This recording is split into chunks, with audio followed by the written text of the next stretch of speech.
गांव की चौपाल में आज भीड़ जमा थी। ठंडी हवा बह रही थी और चांदनी रात में गांव के बच्चे और नौजवान दादाजी के इर्द गिर्द बैठे थे। दादाजी लंबी सफेद दाढ़ी पर हाथ फेरते हुए बोले, बच्चों, आज मैं तुम्हें एक ऐसी कहानी सुनाने वाला हूं जो लालच और ईमानदारी का असली मतलब सिखाएगी। सब बच्चे उत्सुक हो गए। दादाजी ने अपनी लकड़ी की छड़ी जमीन पर टिकाई और कहानी शुरू की। बहुत पुरानी बात है, जब हमारे जैसे गांवों में राजा महाराजाओं का राज हुआ करता था। एक गांव में रामलाल नाम का एक बहुत बड़ा सेठ रहता था। उसके पास सोने चांदी की थालियां थीं, हाथी घोड़े थे, नौकर चाकर थे, लेकिन सबसे बड़ी बात, उसके पास 3 बेटे थे। रामलाल बहुत समझदार आदमी था, लेकिन उसकी सबसे बड़ी चिंता थी कि उसके तीनों बेटे बहुत लालची थे। वे बस इसी इंतजार में थे कि कब उनके पिता की मौत हो और वे सारी संपत्ति आपस में बांट लें। रामलाल को यह बात खटकती थी, इसलिए उसने मरने से पहले एक योजना बनाई।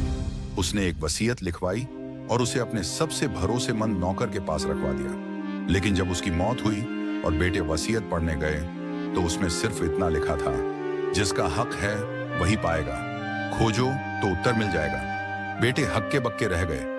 उन्हें समझ नहीं आया कि पिता ने ऐसा क्यों लिखा।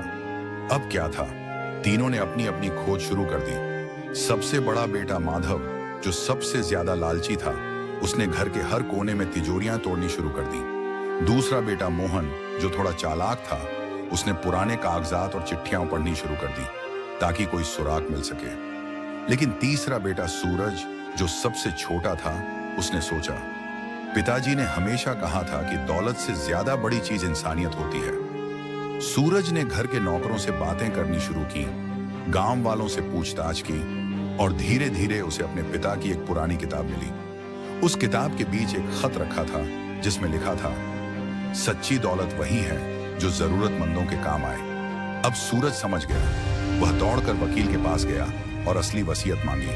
वकील ने हंसते हुए कहा, तो तुमने आखिरकार समझ लिया? फिर उन्होंने एक और पत्र खोला जिसमें लिखा था, मेरी दौलत उन गरीब किसानों और मजदूरों के लिए है जिन्होंने मेरी अमीरी में योगदान दिया। मेरे बेटों में से जो इसे समझ पाएगा वही इस संपत्ति का असली हकदार होगा। बच्चे दादाजी की ओर टकटकी लगाकर देखने लगे। और बच्चों, फिर क्या हुआ? एक बच्चे ने उत्सुकता से पूछा। दादाजी मुस्कुराए। फिर क्या? सूरज ने अपने पिता की आखिरी इच्छा पूरी की। उसने उन पैसों से गांव में एक बड़ा अनाज भंडार बनवाया, गरीबों की मदद की और खुद मेहनत करके अपना नाम बनाया। लेकिन उसके दोनों भाई लालच में अंधे होकर कुछ नहीं कर पाए और आखिरकार हाथ मलते रह गए। बच्चे चौंक गए। तो इसका मतलब जो मेहनत करेगा वही असली हकदार होगा? एक बच्चे ने पूछा। दादाजी ने हंसते हुए कहा, बिल्कुल। धन दौलत हाथ की धूल होती है, लेकिन मेहनत और ईमानदारी से कमाया हुआ नाम कभी मिटता नहीं। सच्ची संपत्ति धन नहीं, बल्कि अच्छे कर्म होते हैं।